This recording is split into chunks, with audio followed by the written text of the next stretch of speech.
Today, propaganda is out in full force. If you've been browsing social media over the last 48 hours, you will have seen some crazy reports. One being that Donald Trump, president of the United States, has completely cut ties with Prime Minister Benjamin Netanyahu, and they will not be speaking anymore because of Netanyahu's arrogance and lack of desire to listen to anything that Donald Trump says. The second report is that Trump is moving to recognize a Palestinian state in total defiance of Israel. Finally, a win for the Palestinians in the Islamic world. However, there is just one problem with both of these reports. They are completely false. They're fake. They're propaganda. Now, the report regarding the creation of a Palestinian state came from a very interesting source, the supposedly very pro-Israel and Zionist Jerusalem Post, led by editor-in-chief Tzvika Klein.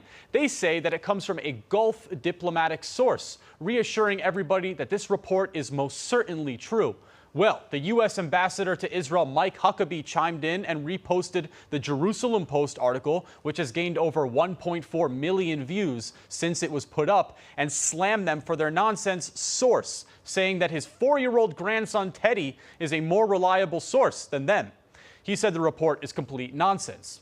Now, this is not the first time that the Jerusalem Post has been involved with their supposed Gulf state sources. They've been in the line of fire in recent months for their connection to Qatar, known for funding Hamas, as well as dumping hundreds of millions of dollars into the United States school system to push leftist propaganda.